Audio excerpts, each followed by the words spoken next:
Hello. We've got a fantastic panel here. I'm Emily Nussbaum. I'm the television critic for The New Yorker. And to start off with, I'm supposed to tell you that you should simultaneously somehow turn off your phones, but if you tweet, to tweet with the hashtag #NYERFest. So already you're confused. And that seems like a good start. We're here to discuss politics and television on a week when that seems particularly appropriate, since it's been such a strange political week. And to introduce my fellow panelists here, we've got Shonda Rhimes, whose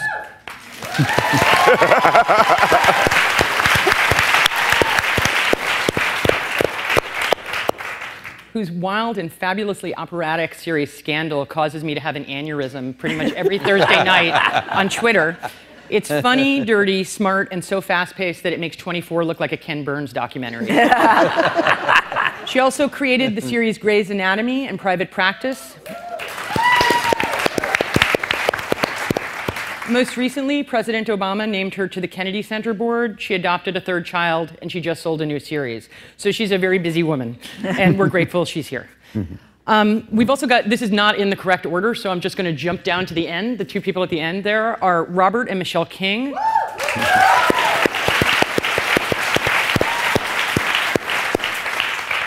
Whose sly and brilliant drama, The Good Wife, is network television's greatest Trojan horse. It looks like a legal procedural, but it's actually an incredibly subtle exploration of human power, with a special emphasis on what's private, what's public, and unusual wisdom when it comes to the digital world. In 2011, Robert had actually described the show as a show about politics and how it isn't just something that happens in Washington. It happens everywhere among coworkers, friends, enemies, companions, and spouses. And as soon as this panel is over, I'm rushing home to watch it.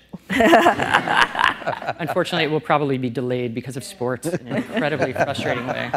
So I set it to tape an extra hour. Armando Iannucci, who is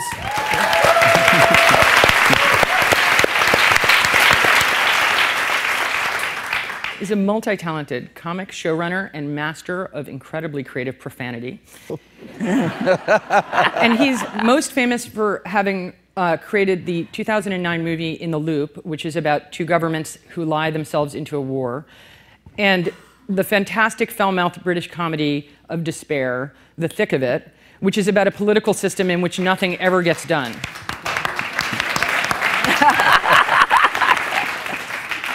Which probably sounds familiar. And luckily, he is now making for HBO the fantastic comedy of despair, Veep, and he's done a lot of stuff. And this year, he won a bunch of extremely well-deserved Emmys for that show. Among all of these, whoa! I also had a line about you being named Officer of the Order of the British Empire, but I couldn't figure out how to phrase it, so it sounded very intimidating. It means that I'm in charge. Because of the shutdown, I'm actually the most senior person in America. Yes. He's the only person on the panel who... You're all non-essential. Yeah. Among all these more cynical shows, W. Kamau Bell's fantastic talk show on FX is our comparative ray of sunshine. It's a shaggy, funny, generous talk show that it's a new addition to TV, but watching it for me was like seeing a door thrown open. I once called its politics intersexual, and then Kamau made fun of me for that on the radio, which I understood. But it's no, in a very gentle way, because it's a wonky word. But it's true that the show talks about politics and gender and race and sexuality from a perspective that very rarely makes it to largely white, straight, late night. It has stand-up, it has interviews, and it has some of the best man-on-the-street segments I've ever seen. And most of this is due to Bell himself, who makes everyone feel welcome and is an excellent host. So if I happen to pass out, you take over. Is that why I'm here as backup? Is that really what it is? Exactly. I was wondering. Yeah. So to start off with, this is just a background question on you, but I wanted to ask each of you about your own experiences growing up with politics. And a little bit about, I know you had talked about yourself as being a little Tracy Flick-like in some way. I was. And I wondered whether any of you ran for office in school, whether you were a political kid the first time you voted. Were you interested in politics? We could start with you, Shonda. I mean, I first want to say that I grew up in a family where my mother was the person who went door to door, like signing up people to vote and encouraging them to vote and talking about her politics. And from the time I was really small, she would pull me around in a wagon with her to go door to door. So politics have always been big for us. But yeah, I was that kid who I ran for treasurer and I ran for secretary and I ran for those things and I felt like they were a big deal and I was excited to vote for the first time. Did you win? No. I'm sorry. It was a little annoying. How about you, Armando? Well, yes, no, I was, you know, as a teenager, I was obsessed with politics, probably the statistics and facts about it. You know, when you're a teenager, you're either into football, and at my time I was growing up, Elle Macpherson, or in a strange way, I was into just studying politics a lot. It was the time of Margaret Thatcher, God rest her soul. But I grew up with, my father was from Naples, and he was, during the Second World War, he joined the resistance, the partisans in Italy, and then came to Britain afterwards. And he always said to me, because he didn't vote in British elections, and I said, why don't you vote? And he said, the last time I voted, Mussolini got in. Which was just a useful kind of reminder of how democracy can go badly wrong. But, Kamau? I know, it's funny you ask that question. I'm like, am I interested in politics even now? I mean, I still, I think I grew up in a family of a social movement family, and where that intersects politics, I guess. Like, I feel like we had a lot of conversations about, I grew up mostly with my mom, a lot of conversations in the house. She came out of the 60s, civil rights movement. I joke in my stand-up act that I was 11 before I realized that a cracker was also a delicious snack.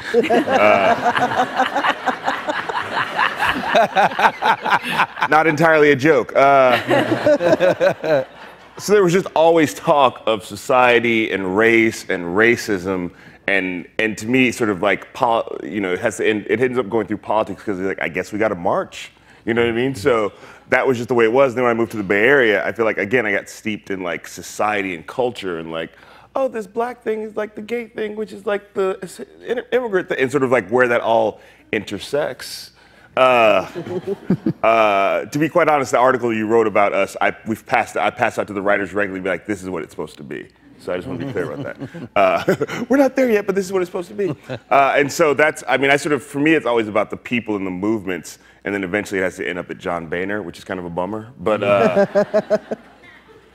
that's me. But probably a conservative background, Catholic, Bay Area also. And then my mom saw the Watergate hearings and flipped. Like, went all 180 degrees the other direction. So I think probably roots conservative, but then flipped over to liberal pretty. And our family, everybody was supposed to run for office. You know, you were just in high school, grammar school, you just did it. It was just, you had to do it. It was about success. I remember knocking on doors for McGovern, you know, when I was wee. And then it occurs to me that politics have always been very important. I think on our first date, at the end of the night, I only actually had 2 questions for Robert. One was whether he liked John Milton, and the other was who he voted for president. And those 2 were going to determine what happened the rest of the night. I wrote a thesis on Milton at university.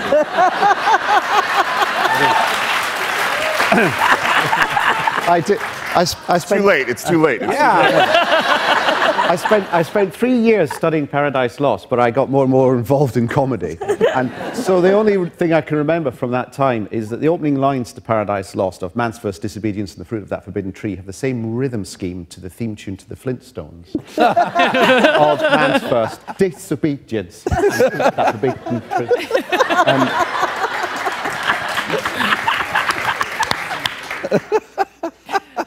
So, sorry, you were saying? Well, actually, we'll start off with a clip from Armando's show. And this is a clip from the second season that involves a deeply dysfunctional trip to Finland on the part of the main character, Selena. So I'm supposed to do a sort of lead-in conversation so that then I can say go for the clip, but I'm not sure how to do that. So I'm just saying peas and carrots, peas and carrots, peas and carrots. I need a cigarette. Oh, no, not oh God. Just get me the goddamn cigarette. The president, the one I support, the one that I am loyal to as my job, lies to me, right? Mm-hmm. Okay, what? After I apologized for apologizing, I started to put Meet the People events back in your schedule. Cancel them all and apologize for canceling. Oh, Jesus, more apologizing? Really? I apologized less after I banged my brother's fiance. What are you bitching about? Are you kidding? I'm the one who's under pressure. Get it together, lady. What about the grope? Oh, right. I mean, come on. Thank you. That is an attack on America, Yeah. all right? That's like a sexual 9/11, in my opinion, Yeah. you know? Or a sexual Cuban Missile Crisis at the least. It's not like we can go public about the grope. It would define you. Right. Your tit being fondled by a Finn would be all you're remembered for. Yeah. You can't build a statue on that. That's right. Nobody can know about this, all right? Especially Kent. Oh, yeah. And why is that? Because he's going to use it against me. A grope matrix. Right. Because he's a man. Because this is a man's world that we live in. Because of the axis of dick.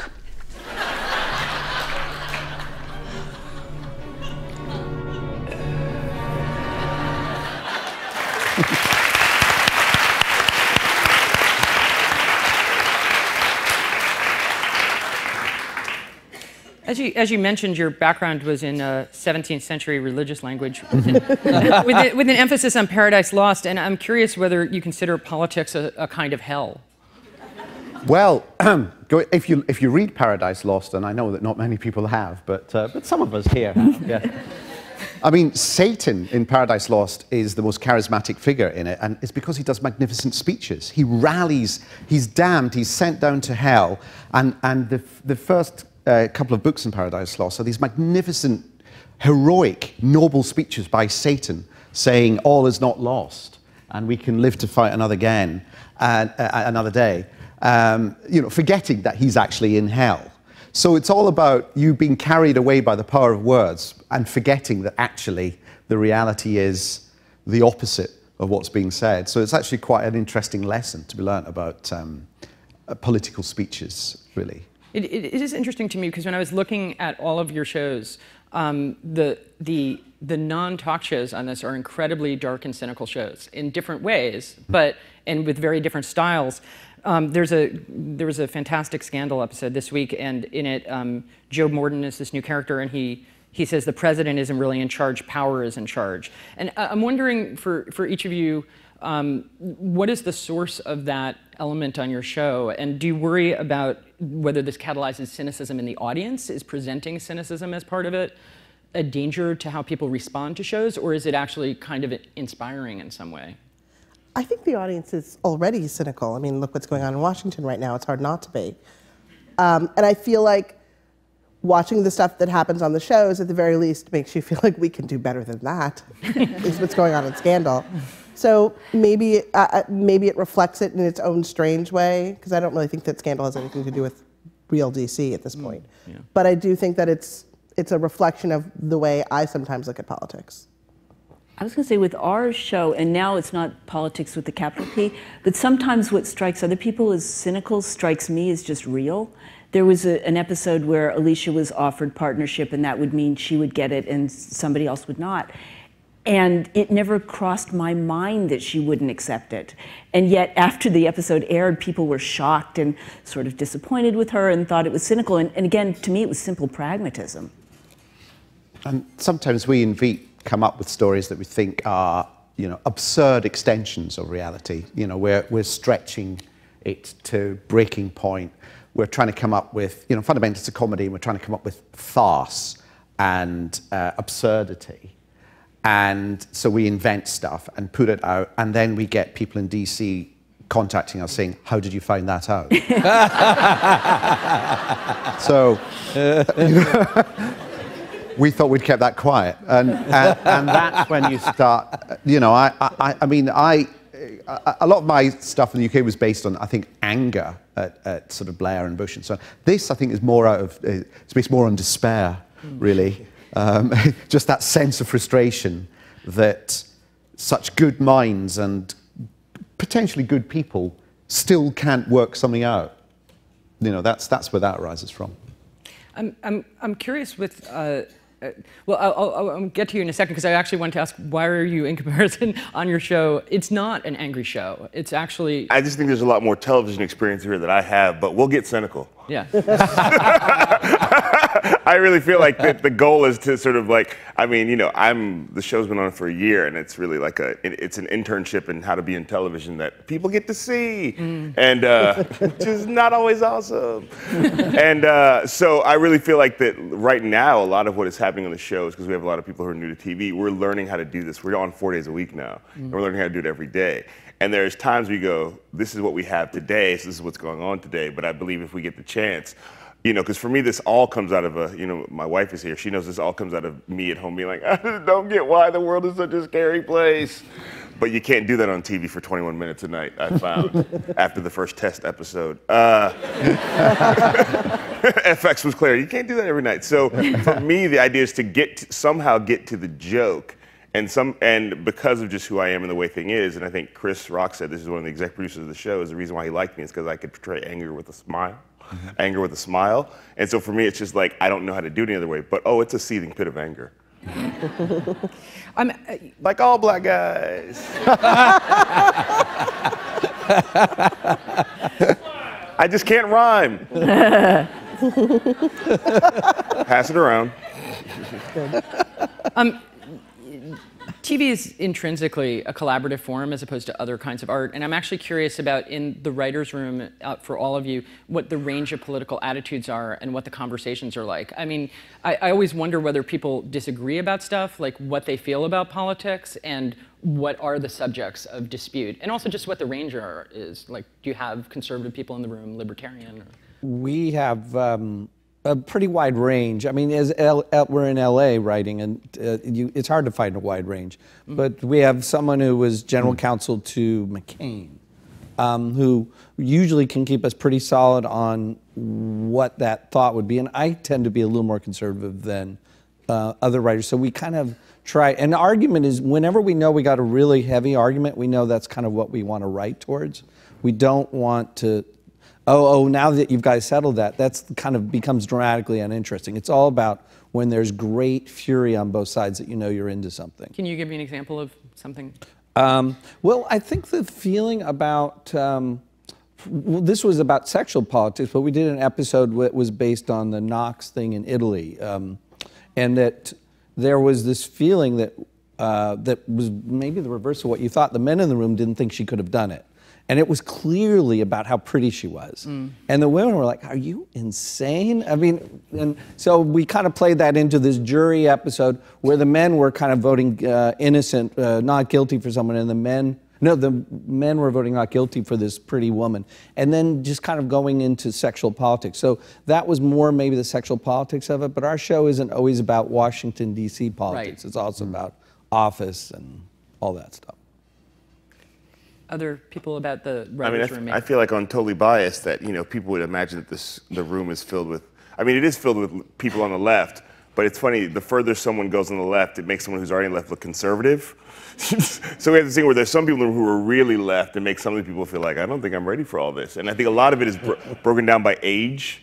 The younger writers tend to be more lefty than the older writers who thought they were lefty, but the left line keeps moving further to the left. So we can slowly pull the right. And so I feel like that and often the thing that happens, I feel like this is a classic Bay Area thing too, like, you know, that the person who's dealing with race issues will have an identity, but it will clash with the feminist identity. And you would think they would all be in the same team, but it's like, we had this there was an argument recently that sort of ended up with all just leaving in sadness. That was about one of our writers was pitching an idea for the Columbus Day Parade, saying it shouldn't be Columbus. I mean, I'm gonna tell you people. But it's, you know, it's weird that we have a day celebrating a, what's a good word, Armando? You got good words?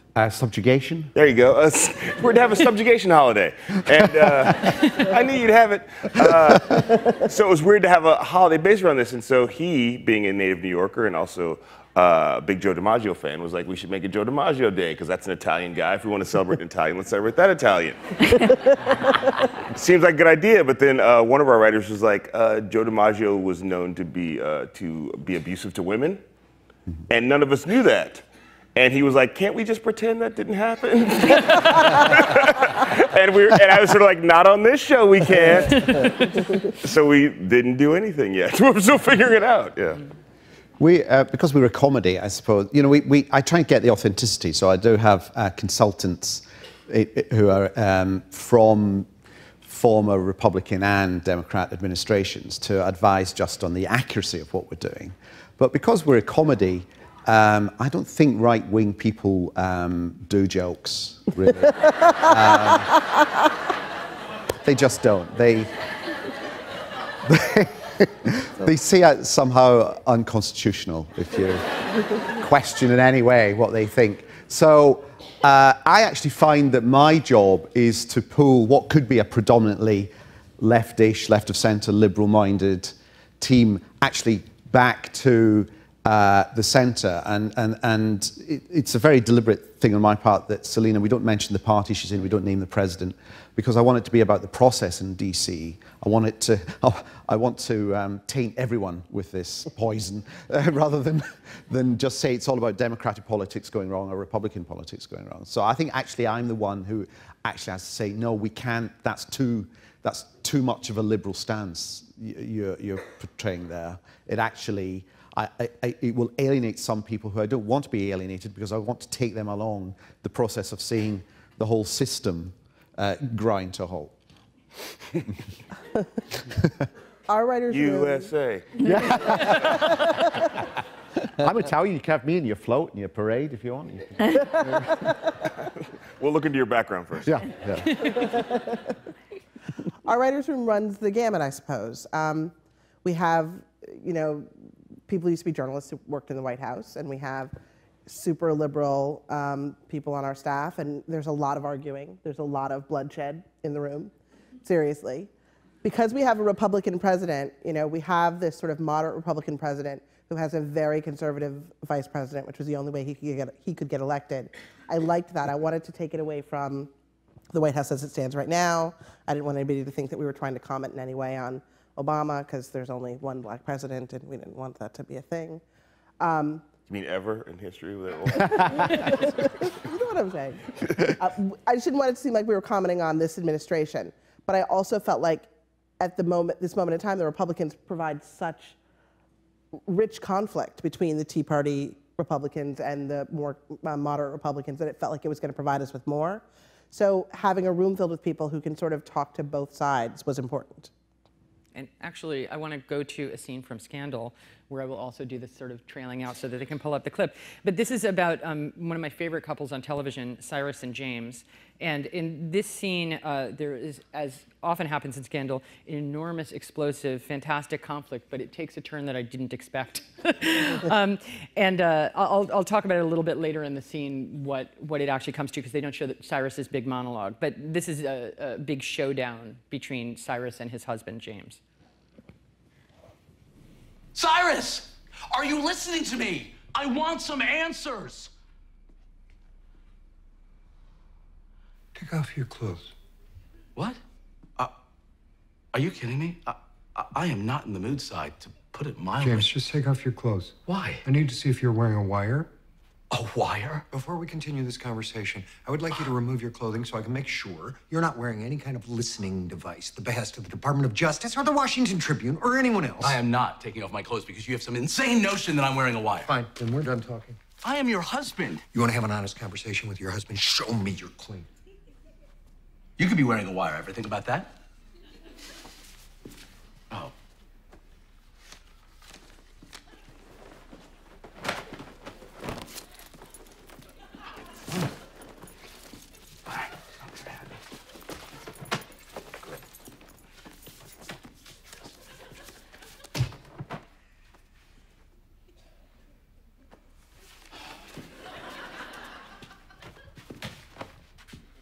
Satisfied? Yes. Now you're going to tell me the truth. Yes. Okay. Were you involved in rigging the presidential election? No, I was not involved in rigging the presidential election. You were involved. I know you were involved. You gave me a baby. I have a baby. Yes, you have a baby. Maybe because I'm a wonderful guy who cares about you. Don't you dare pull that wonderful crap with me. You think I don't know? I know. I know you. I know who you are. You are a political animal. You live for the hunt. Right and wrong mean nothing to you. It's about the power. But you smile at me and you offer me babies and you love me, and that's on me because I let you. But that stops here and now. I mean it, Cyrus Rutherford Bean, for once in your life, show me who you are. If you love me, show me who you are. What the hell do you want me to tell you? Tell me you stole the White House. I stole the White House! I love that thing.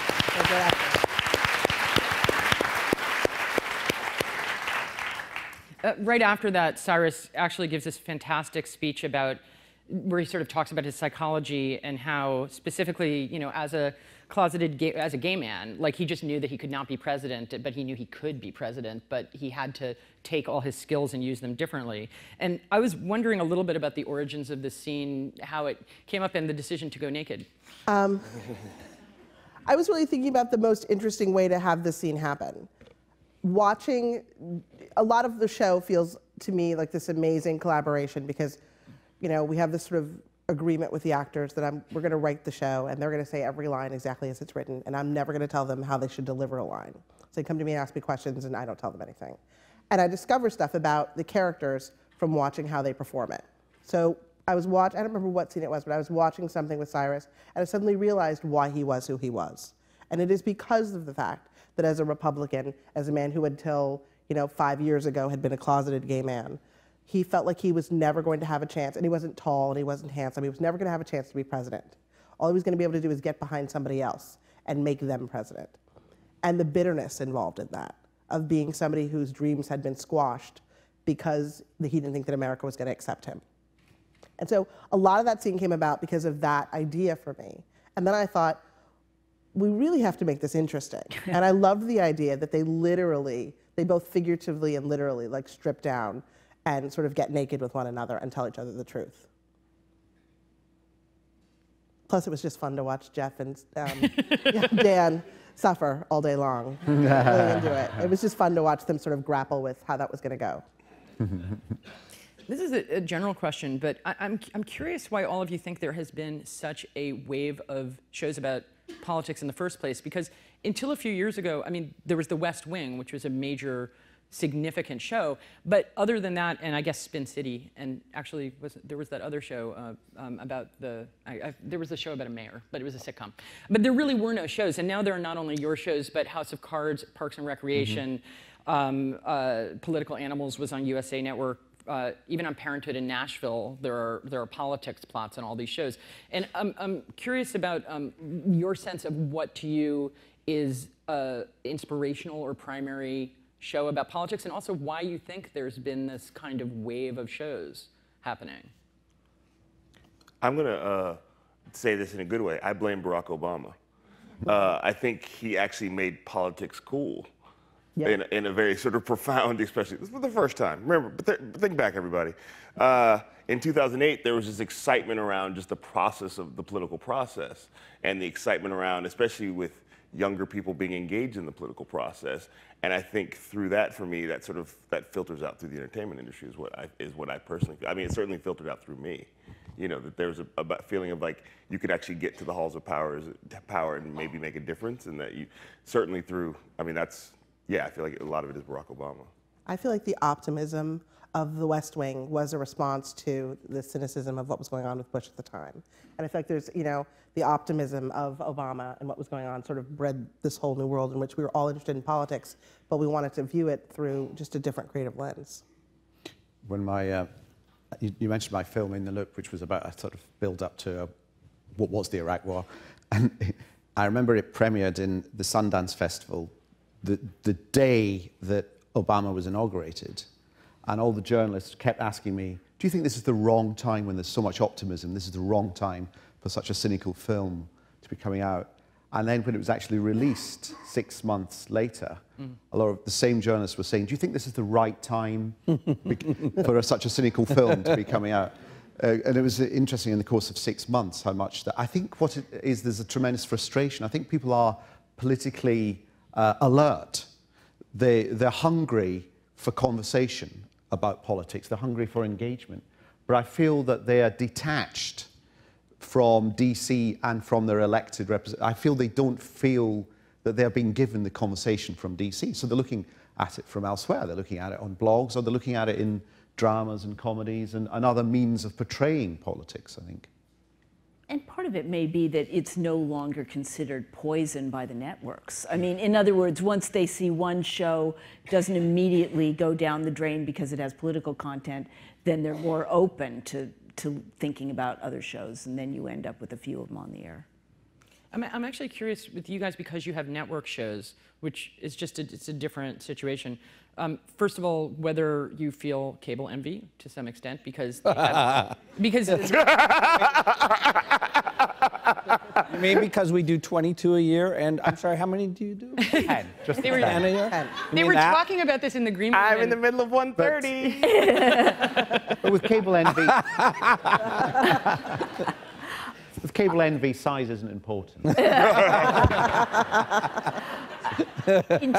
In terms of politics, I would say, for me, the envy is purely about number of episodes. In terms of content of what we're able to talk about politically, we have never been waved off anything by CBS in terms of what Football. we can oh, well, no, I mean in terms of a political content. Right. Yeah. I feel the same way. I mean, I love the idea of getting to do less episodes. We all would, just because the pace is brutal. But, you know, we did sort of an amazing episode where they thought Huck had been the one who shot the president, and they had him, and they were sort of brutally questioning him, as they like to say. And I had a lot of conversations with the network about it, but they never said you can't do it, because we were going to do it anyway, but they never said you can't do it. And it's been a great sort of experience, because in a weird way, they're very open. I think cable has made them more open to telling different kinds of stories. I think that's true, yeah. I know you had said in a profile that you didn't get any notes after the first season. Once it was a success, you didn't get any. What were the notes that you actually did get the first season? My favorite note that I got, and even in the first season, they were actually really great. Mainly because we couldn't tell them where we were going, because it would change from day to day. So there wasn't a lot of, here's what we're going to do. It was already like, here's what we're shooting, here's the script. And so it's not really that they were giving notes and I was just ignoring them. It was that there wasn't time. Yeah. But I do remember when I turned in the pilot, and none of these people are at the network anymore, so I'm happy to talk about them. Everything now I love. But when I turned in the pilot script, the note I got was, can she not be sleeping with the president? Can she just be disappointed in him? And I was like, this is not that show. This is a show where Olivia Pope's going to have sex with the president in the Oval Office on the desk. And if you guys don't want that to happen, then don't pick up the show. Like a really dirty game of Clue. Yes. Yes. This is for Armando. I was wondering, what do you find after your experience on Veep? I mean, first of all, what have you perceived as the central difference between American politicians and British ones, and between American audiences and British audiences? Oh, wow, right. Where do you start? It's interesting. In Britain at the moment, all political parties, all political leaders are all converging towards the middle. There's a desperate effort to try and capture this middle audience, who are the key electorate. And as a result, you can't really distinguish one party leader from the other, really. There's minimal differences. They're all roughly the same age. They all had roughly the same career.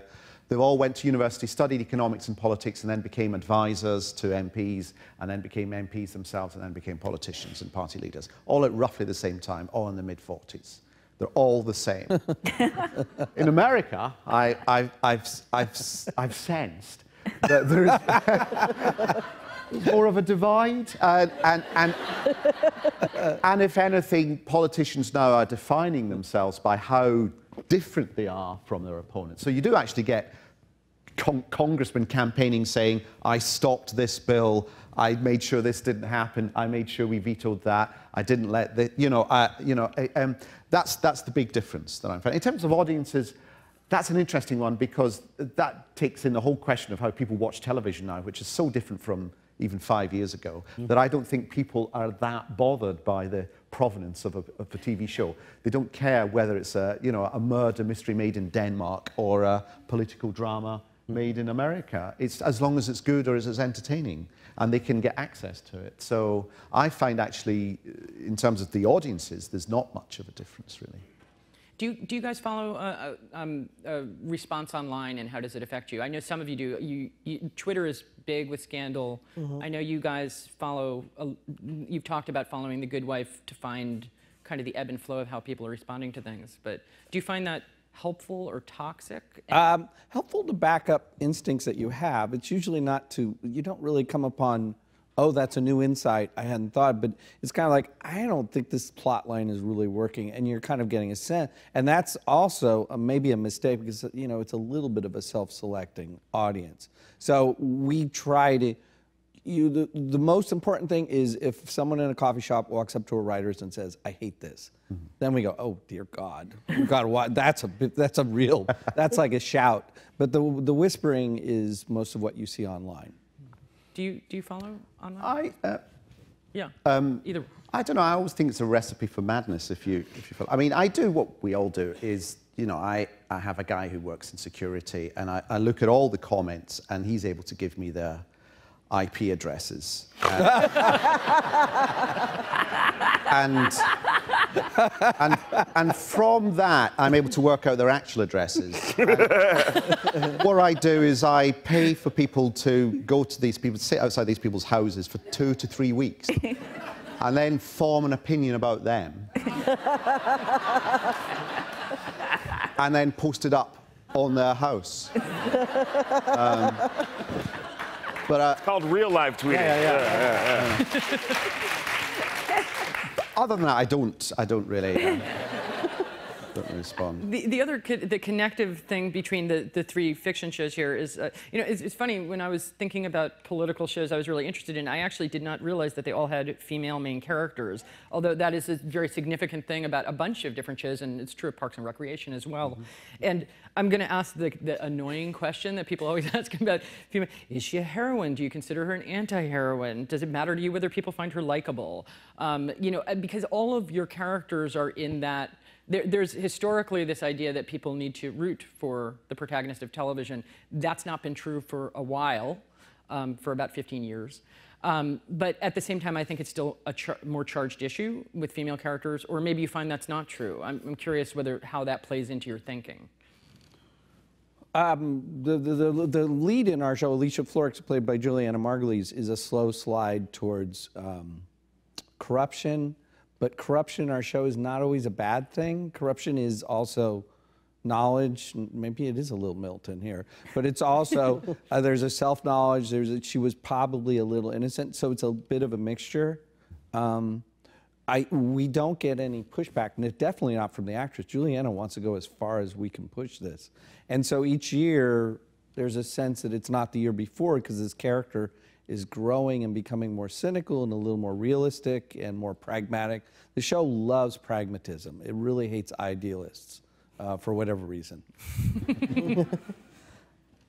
Olivia Pope is a hypocrite. I mean, and that's the thing that I love the most.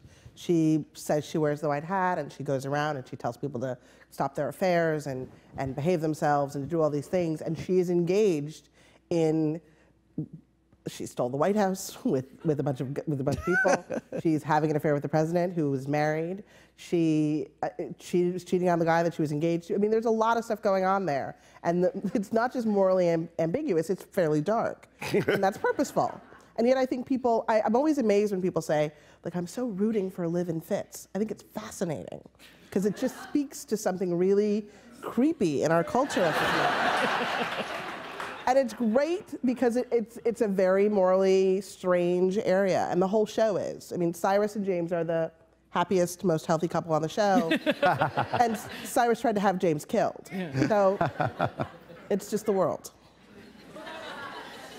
For much the same reason you said it with a moderate Republican, because you didn't want it to be a comment on Obama, we chose a female vice president so that people wouldn't see it as a comment on Biden or Gore or Cheney or anything like that. And so then people started saying, oh, well, it's Hillary Clinton or it's Sarah Palin, so you can't win. And that was it. And then, of course, once you've made that decision, inevitably, you have to deal with the fact that female politicians are treated differently in the media by their audiences. There's a different set, not radically differently, but there are certain different issues that they have to deal with that male politicians can get away with. And you saw a bit of that in the clip there. But what we don't, what we've never set out to do is make it a show about it being a woman in politics. It's more, this is the role she commands. What does it do to you as a person, being in that position of authority, having principles? If those morals are compromised, it's really, I want the audience to ask themselves, would I do the same under those circumstances? Rather than, oh, she's a terrible politician. It's more, actually, I can imagine I'd roughly do something similar because I can see there's no other way out. You know. As someone who doesn't have a network show, but I'm available. As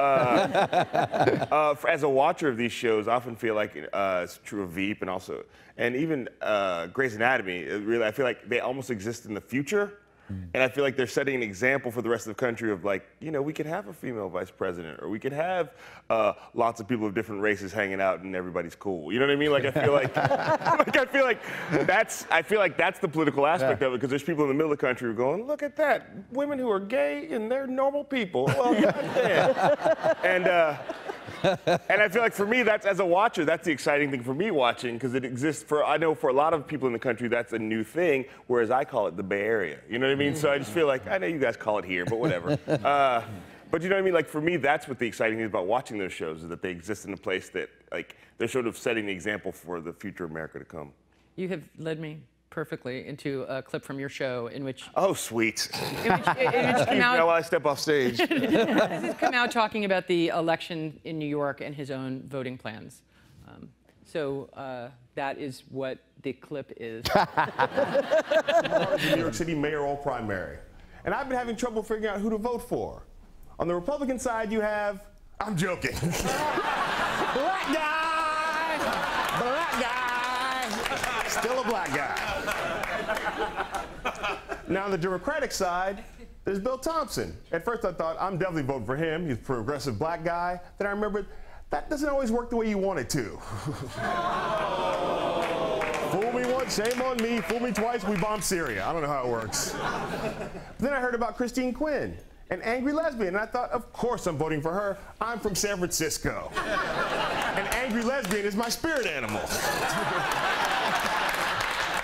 Apologies to my Native American friends. But anyway, then I saw this commercial for Bill de Blasio. I want to tell you a little bit about Bill de Blasio. Bill de Blasio will be a mayor for every New Yorker, no matter where they live or what they look like. And I'd say that even if he weren't my dad. Oh my God, look at his son Dante!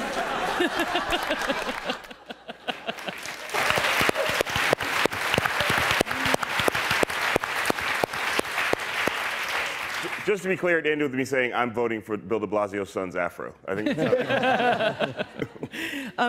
You know, you've talked about how your show is a work in progress. It's a new show. It's something that you're shaping. I actually wondered, you know, as it's been going on, like what have been the shows that you have thought of as inspirational in terms of this way? What are the kinds of things that you want to do? What haven't you been able to do? I mean, it's a broader question about just the development of the show and where it comes from in the context of TV. And how these kinds of talk shows work. I mean, certainly. I mean, you know, being a person who is a watcher, or before the show was a watcher of Jon Stewart and The Daily Show, that when I started the live show, which the live show that sort of became the template for this show was called the W. Kamau Bell Curve, Ending Racism in About an Hour, which I did every time. Where if you brought a friend of a different race, you got in 2 for 1. And so I did this live show going, I want the live show to be a live version of The Daily Show, except about race and issues of race in America. And so I think Jon Stewart it's weird that my show's called a talk show and his show's called a talk show, because for me it's like, that sort of immediately puts it in like a sort of Johnny Carson, Jay Leno area, which I'm sort of never ever wanted one of those shows. Why not? I mean, I feel like asking me, did you ever want flippers for feet? I don't know, it just feels like, I just never thought about it. It was just for me, I wanted to be I just never thought about it. It didn't occur to me. As a person who wanted to be a comedian, the exciting thing about being a comedian was sort of taking the world and putting it through your head and then communicating it to other people. And that's not what those shows are set up to do. Those shows are set up to be what they are, which is great, sort of a showcase for the entertainment industry. And that was just never, I watched those shows and was fine with those shows, but that was never what I wanted. And also those shows are about getting a really broad audience that as a stand-up I was never looking to get. I wanted a very specific audience. I started about it like as a punk rock band. You want like 100 people to be like, I'll die for you, versus 1,000 be like, you're fine. So I think right now with the show is like I feel very confident as a stand-up being able to do that. But with the show, there's all these different elements that we have to put together that I'm still sort of learning how to synthesize that into that same level of clarity that I feel like I have as a stand-up. What do you think has been the most difficult aspect? Hosting a television show. It's just there's a lot of different. There's no school for that. There's no program for TV hosts. And like I said, it wasn't a job that I wanted, so I didn't watch other people. I've really now watched people who are doing that. Just the person who is on the stage most of the time, passing all the elements through them and doing it very easily and efficiently is the hardest part about it. Because I mean, I love the interviews, but I feel like all those conversations could be an hour, but you have to do it in 6 minutes. Although I go over a lot, because I realize it's my show now. And I love the man on the street pieces, and I really feel like, but a lot of that ends up in the hands of the editors, and so you go the things you thought, and so you have to really, and we have a lot of great editors on the show, but you realize you have to turn that over to somebody else, which is, as a person who was really DIY for years, that's a really difficult process. While also knowing that I don't know how to edit, so they probably should do it, not me. Do each of you have a person that you consider a political hero? What? Do you have somebody? Get out of here. Is there, I mean, especially because we were talking about some of the darkness of the shows, I wonder if there's somebody that you consider a political hero in some way. I mean, maybe that's a strange question. Maybe it's too... Huh. It's a strange question. Does a political hero have to hold a political office? No. No. No. Okay, good. I'm going to take one too. All right, yeah. No, you first. No, you first. Oh, you first. All right. We probably the same answer, Malcolm X? Yeah. Okay.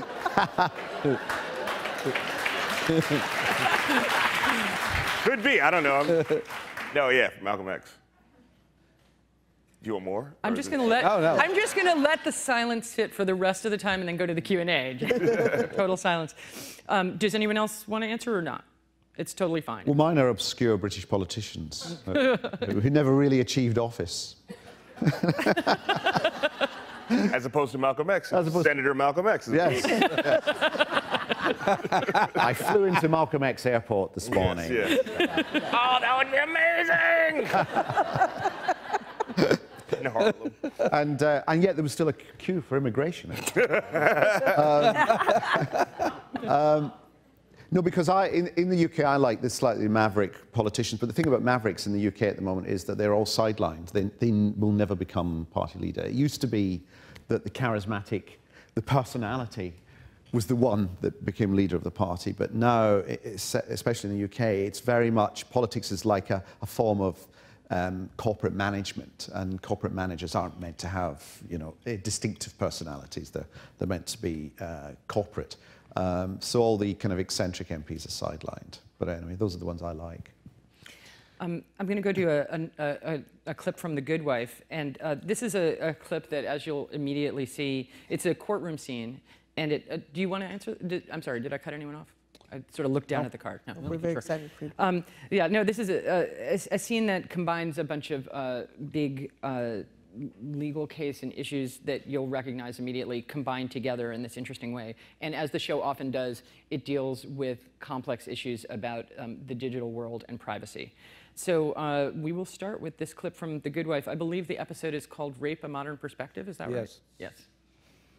I don't know where you got that. Doctor, you did argue that the female anatomy of ducks has evolved to the point where the reproductive tract can resist rape. That's a draft. I never submitted it. And that the same has happened in adult women. I wrote that when I was very young. I was positing intellectual theories. Theories that women can't really be raped? No. That female reproduction uses trauma as a block to pregnancy. Good. As long as we know how you really think. Nothing further. Stand up there. Yes, you, both of you, stand up. Sheriff, lead these men out of here. Take off the mask. Now, get them out of my courtroom. Who was that? Anonymous. You're going with them. No. You know, I have to say, when that came out, I was like, man, you're always strangely ahead of the curve on a lot of, like, they did an entire episode about Bitcoin. my husband and I were sitting there, we're like, they're doing an episode about Bitcoin. Like, it's the most, you know, in-depth kinds of digital things. Obviously, Anonymous is a major issue. Everybody knows who they are. But when this came out, I actually did find it oddly kind of at a moment that people weren't always talking about that. And I'm actually wondering, well, for one thing, where your interest in these digital questions comes from. Like, what is your use of technology, and how did you get interested in that? Because it's a big part of the show. We're writers, so most of writing is procrastinating, and you're online, and it's just like... and I wish it were more complicated than that. It really is. I'm also, there's a sense with network shows, you're really trying to find some way to do cases that other people haven't done. And so much of what we live right now is internet-based and social networking. It felt like no one was really grabbing the reins of that. It felt like anybody who was treating that in a very superficial way, as, you know, not to mention another show, but that kids would go online and get involved with orgies and end up dead, you know. So it felt like it was more complicated. Like this episode, Anonymous is actually a pretty good thing. They give Alicia that information that allows her to rip a hole into that guy. And then, but then it also turns into a little bit of an Oxbow incident, a lynch mob. So, I mean, you just kind of want to see both sides of it because it's kind of what we're living right now. And the only way you can do something where you know what the next step is if you go a little bit on a limb and you can kind of read between the lines where the news is headed and then kind of put your finger on that. Otherwise, you're just kind of repeating what other shows are doing. There's a great line on the early part of The Good Wife where I think it's a DNC operative says about Alicia and her husband who's gone to prison for a scandal involving prostitution and corruption. Says, without her, he's a guy who overpaid for a hooker. With her, he's Kennedy. I hope I quoted that correctly. But I'm wondering for each of you, and you may see this differently, do you see the Florek marriage as a public or a private matter? Because that's really central to the show, and in terms of its treatment of political couples. Is it really nobody's business, or is it everybody's business? I guess, to my mind, it's everybody's business and nobody's business. What's been interesting in doing the show is that it's very hard not for the Clinton marriage to come up. And people will talk to us about how they see the Clinton marriage. And it's like a Rorschach test. I mean, whether people feel there is genuine love there or no, there's purely ambition. And the same with the Florek marriage. Some people see it as, I guess I would see it as being genuine and true emotion there. But there are others that experience it purely as they use each other and get something out of it.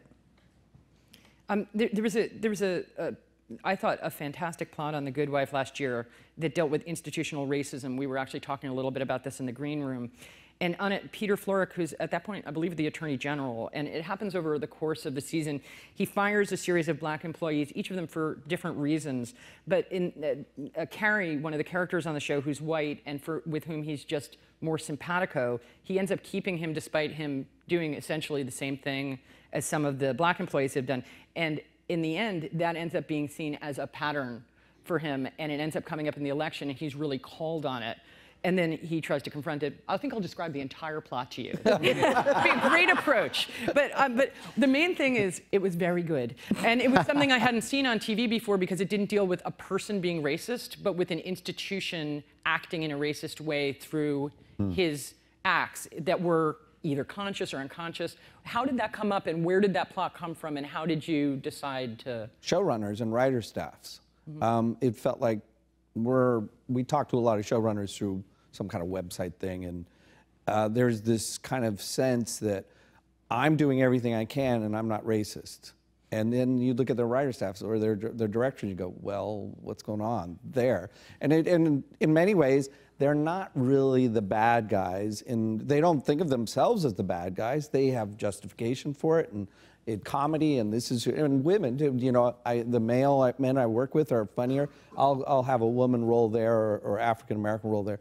And it just felt like that was something that was fun to look at from the sense of someone in power, which was the comedy there. The guy in power says, okay, tell me now, am I racist? Am I racist? To asking this African-American woman. And she said, okay, this is as perverse of a relationship as you can ask an employee that you have power over. And some of these showrunners are the same way. They, you know, they might turn around and ask someone, their writing staff, oh, am I racist for doing this? Well, what is the writing staff going to say? Yeah, you really are. And then get fired the next day. So power enters into it. So it did basically a lot of the power situations come about from what we observe in LA. That is fantastic. A very liberal area which has this element of both racism and sexism that they think doesn't exist at all because they're good from good families and went to good schools and they vote right. It's like bullshit. I mean, so anyway, that's what it came from. So that's fascinating. So it's really about Hollywood, not about... Oh, yeah. Yeah. Shonda, I wanted to ask about, I had read in a profile of you by my friend Willa. Yeah. You had talked about, there was a big line on Scandal last year where Olivia and Fitz were talking, and they talked about Sally Hemings and Thomas Jefferson. And in that profile, you said that you'd written that line in 3 times, but kept cutting it out, and then it finally went in. And I wonder if you could talk a little bit about that. Yeah, you know, we try really hard to, I call it, you know, as a black woman, I don't walk around all the time leading every thing with as a black woman. So I felt like that's sort of not how the world works. But we try really hard to place things in the show that feel very specific. And one of those lines, you know, it's when Edison says to Olivia, I've watched you press your hair. Any black woman knows that if a man has watched you press your hair, y'all have done stuff.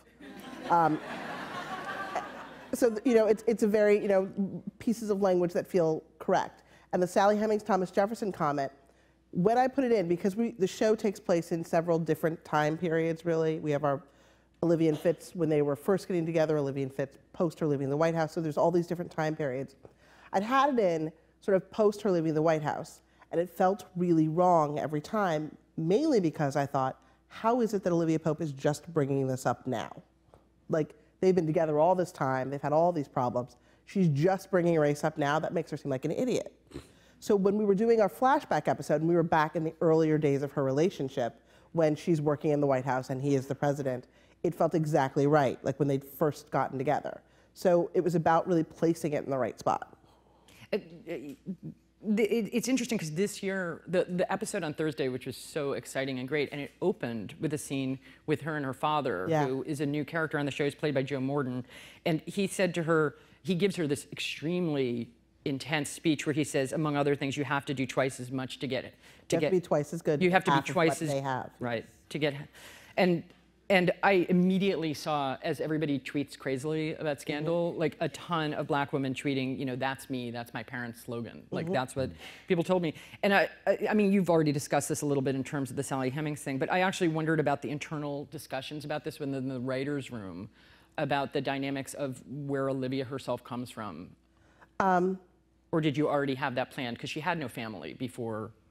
No, I mean, I knew who her family was before that. And that line, I don't know, to me, that man and that girl, to who that girl was and who she grew up to be, that's what was said to her. And frankly, that's what was said to a lot of us. And it's not, you know, some people are like, it's terribly abusive what he said. And I said, no, when he calls her mediocre, that's abusive. When he tells her she has to be twice as good to get half what they have, he's being a realist.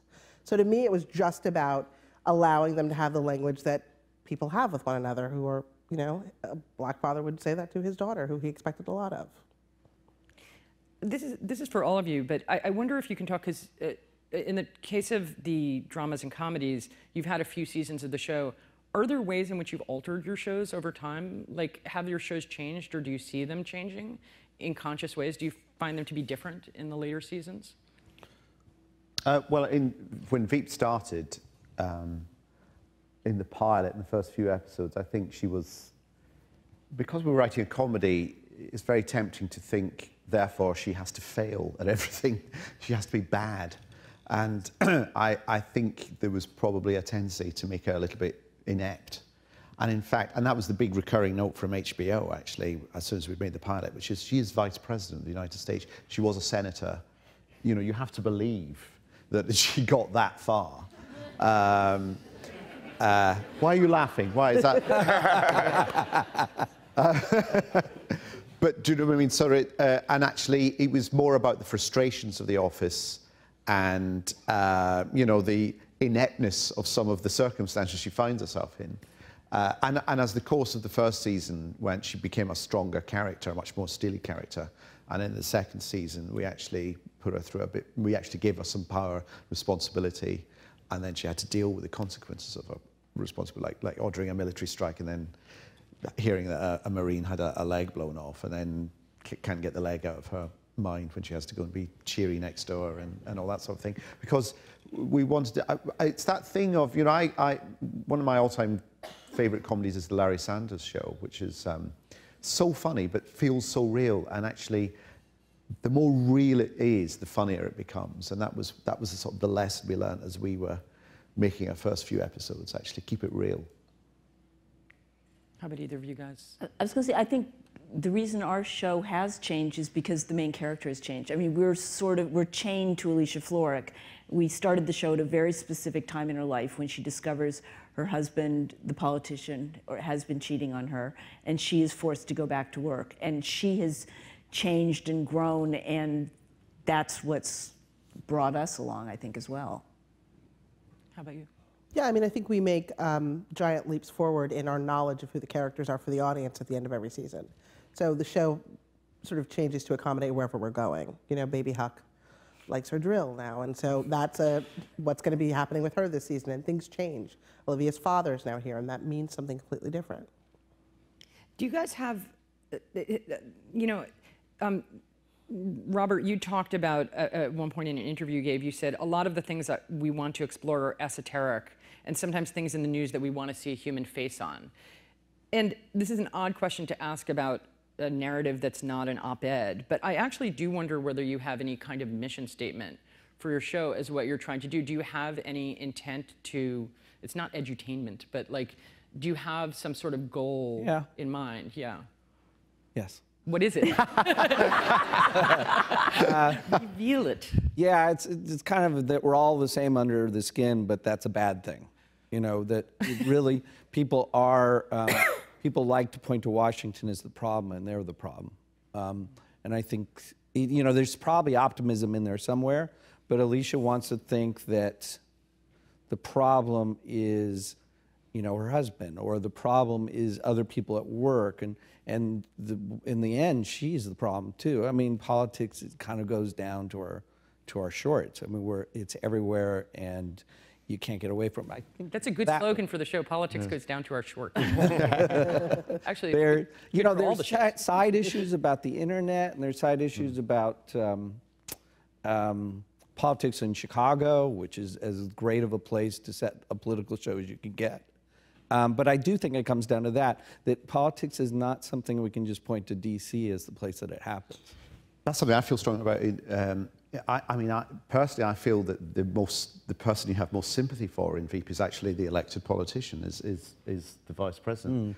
The problem are the people around her or the system she sits in, but also the pressure from the media and the public, the people who do tweet and read the tweets and who want the news to ask her these questions. And, you know, so I think that's part of the problem of politics at the moment, is that it's so driven and determined by just incidentals that we are happy to stoke up. Do either of you? On our show, it's interesting. We have this theory, Cyrus says it a lot, you know, we are the Tooth Fairy, we are the Easter Bunny, we are Santa Claus. There's this idea that politics is a show for everybody, that everybody in America is supposed to believe in this sort of shining, wonderful White House and all that goes on, and everyone pretends that there's process and that things work and everyone's better than they are, and underneath it's just this writhing underbelly of misery.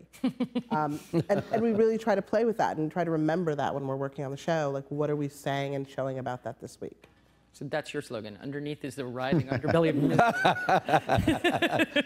Tonight on ABC. I'm just involved in coming up with mottos. So how about you, Kamau? I mean, you know, it's sort of the thing that I would admit to very close friends, or that we talk about, a thing that me and my wife would talk about, is that because she's a dancer, and there's sort of you're not supposed to say it, especially in comedy, but I kind of feel like that a joke can make a difference. And I'm saying kinda because I'm in front of a lot of people.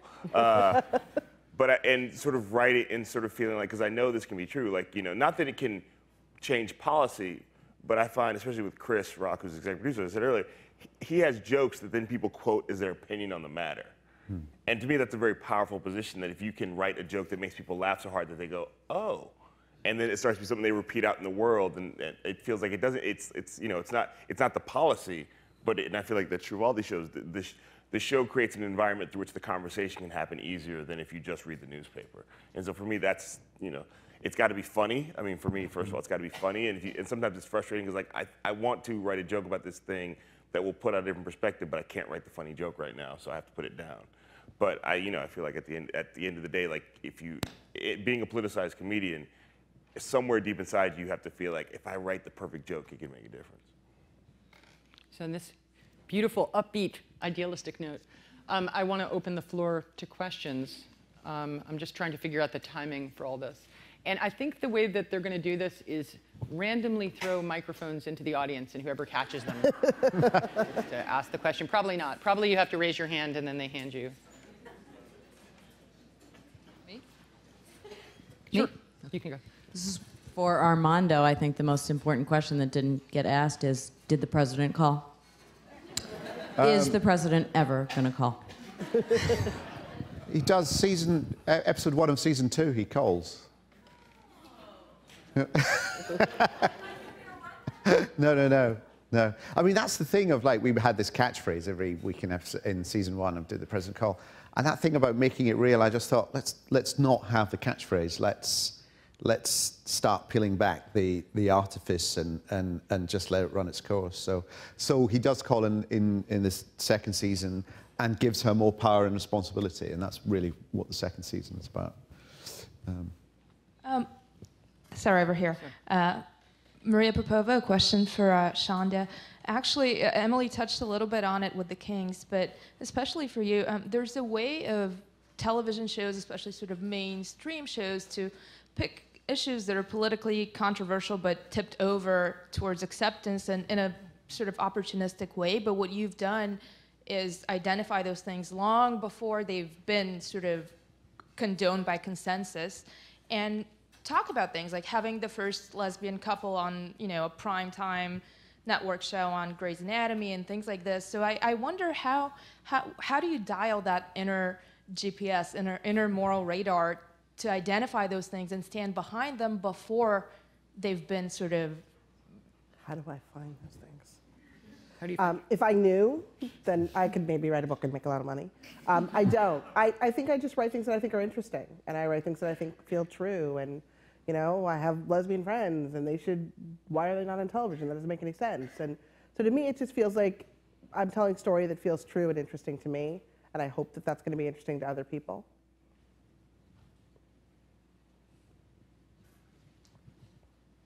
So I enjoy Veep a lot and enjoyed some of your other movies and productions, but you've set them in pretty similar political systems, liberal democracies. I wonder if you've been approached or thought about setting one of these shows outside of a liberal democracy. Oh my God.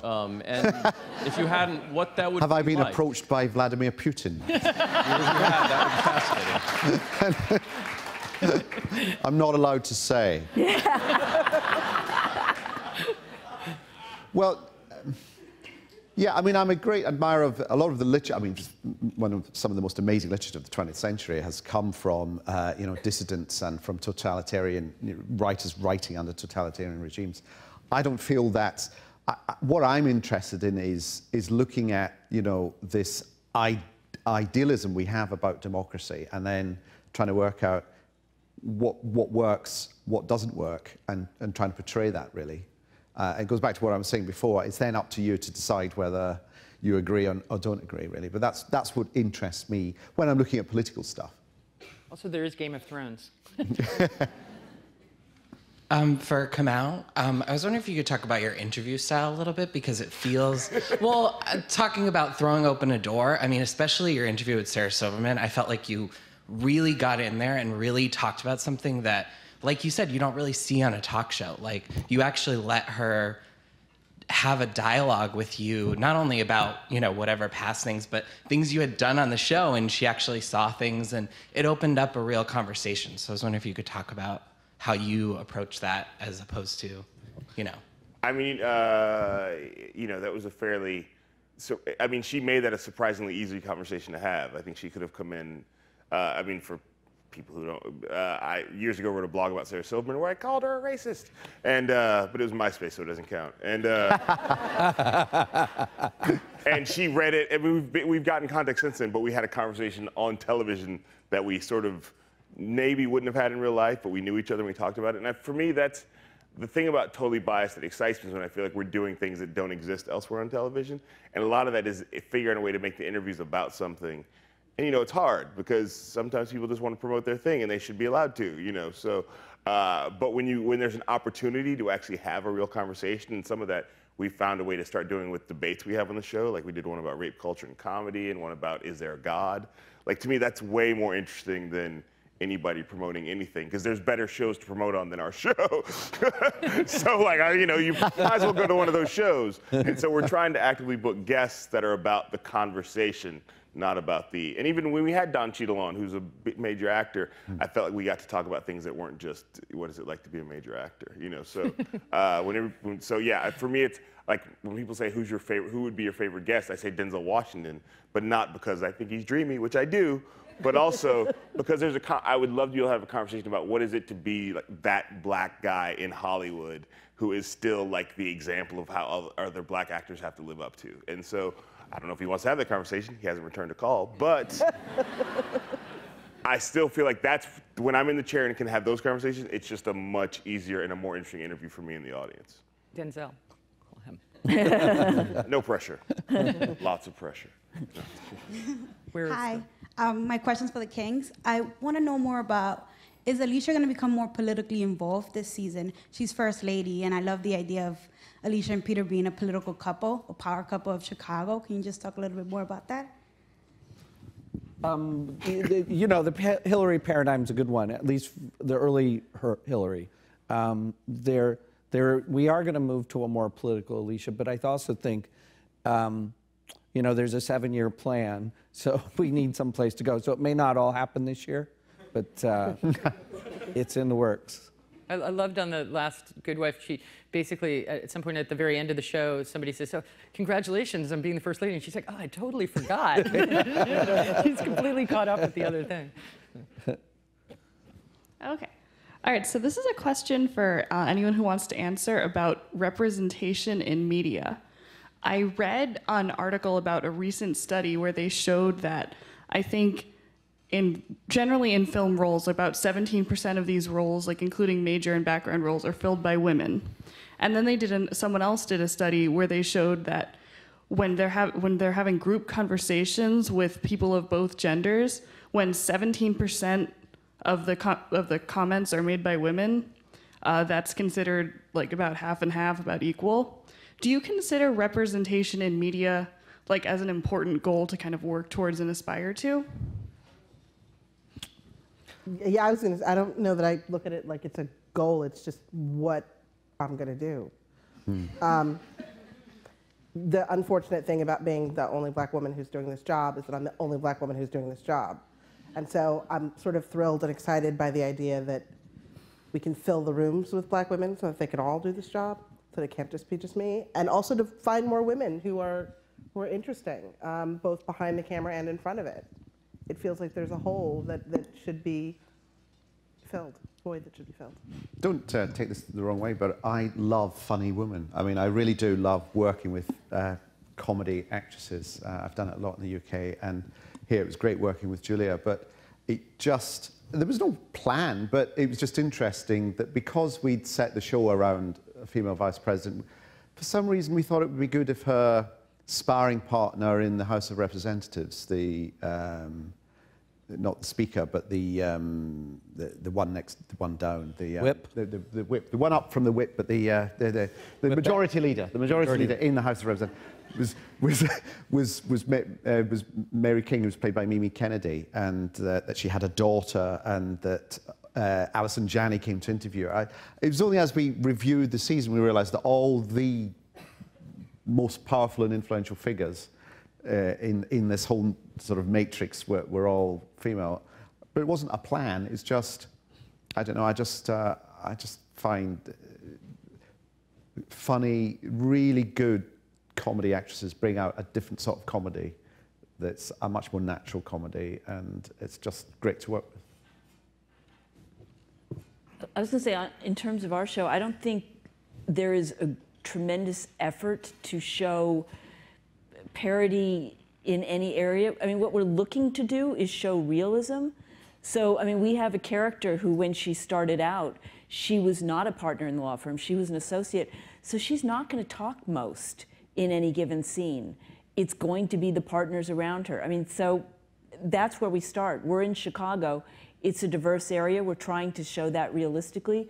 So you get diversity only because we're trying to be true to Chicago. I mean, that's what has to lead for us. I find these sort of, because with our show, we do have female comedians on the show who also are writers, but it's that thing where we have 3 female writers out of, I think, 13 writers, and the question is, why don't you have more? And it's like, and I find the thing that's frustrating about representation is that I really do want the show to encourage and get more people out there, more voices, but I find sometimes once people see you start to do that, it feels like you can't do enough. And it's not that I would love to do more, and I'm trying to do more, but it feels like once people on the left especially see, oh, somebody's finally broken through who represent us, then you have to represent everybody. Which is, I don't know if you know, it's kind of a difficult position to be in. See, Barack Obama? It's just a difficult position to be in. So it's not, I certainly think we can do a lot better, but I certainly think we're always, if put against, I mean, I would imagine that, as you said, there's not a lot of black women, that when you have to carry everybody.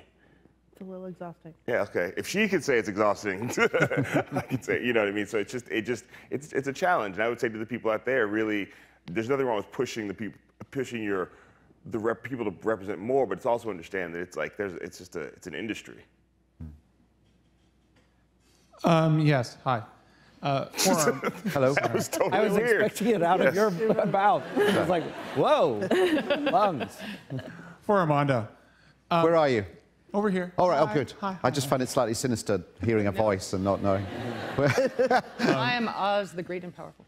I am Oz, the great and powerful. Yeah. For Armando, you have a very literary quality, I think, to a lot of your stuff. And I was wondering if instead of a shift to Russia, something like a temporal shift could be mined for more material, like an obnoxious, I don't know your opinion, twit like Disraeli provides a whole bunch of stuff. Have you thought of a temporal shift, running a show that deals with past politics as opposed to current politics? Well, way back, not the Victorians, and not a funny Downton Abbey. Wouldn't it be funny if they all swore in Downton Abbey?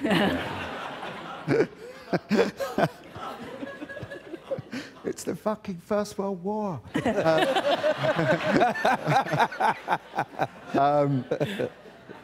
I am very interested in the decline of the Roman Empire.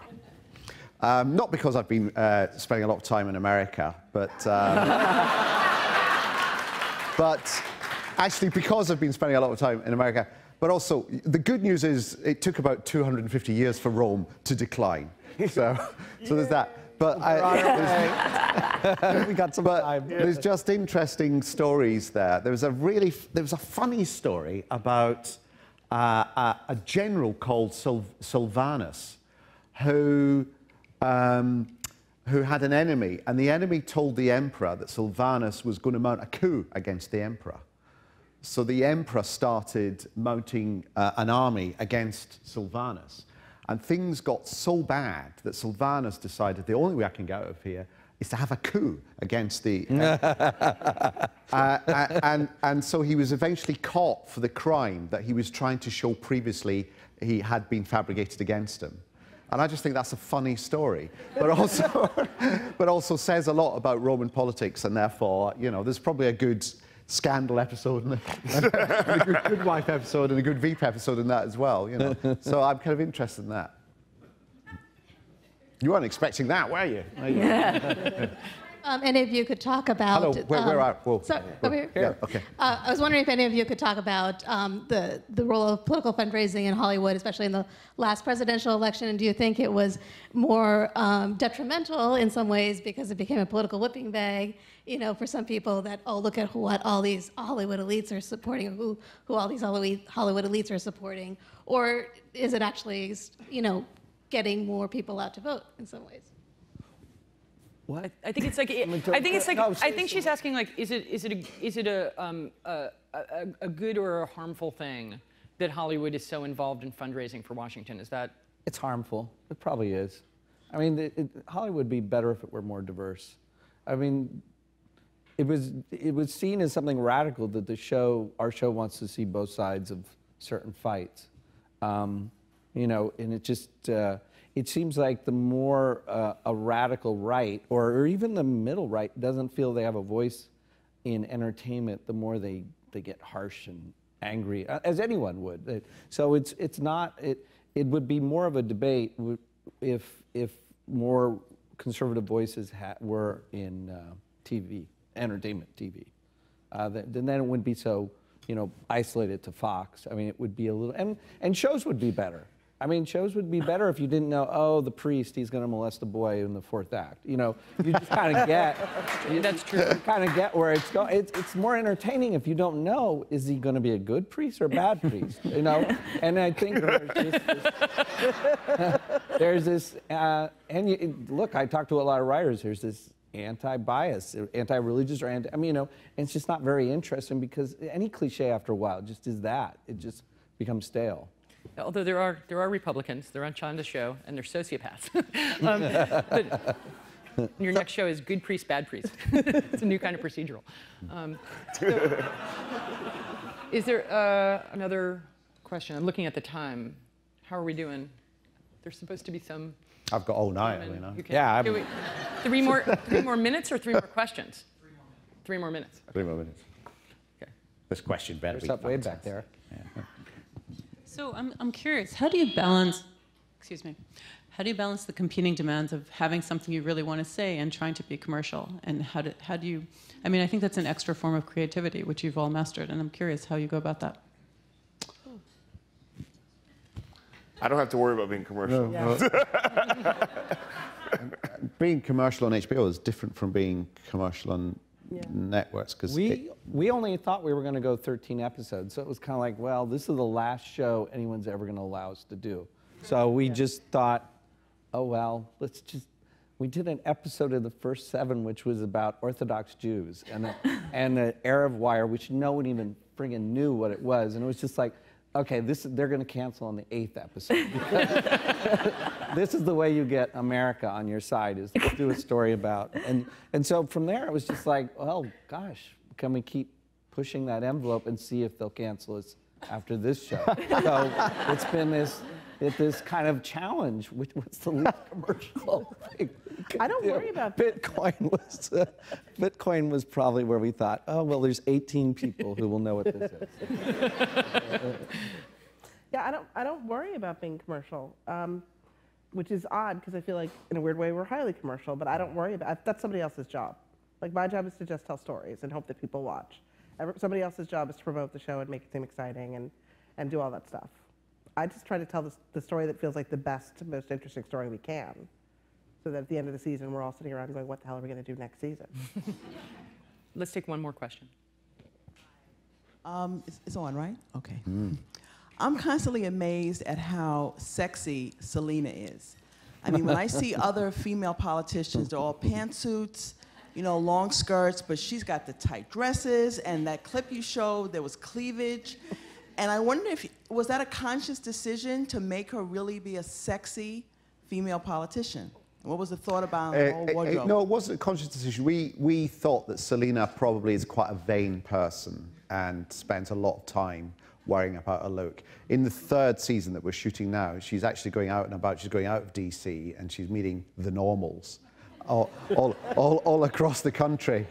And for that reason, she's dressing herself down, and it will be the pantsuit and a kind of, you know, and it's interesting.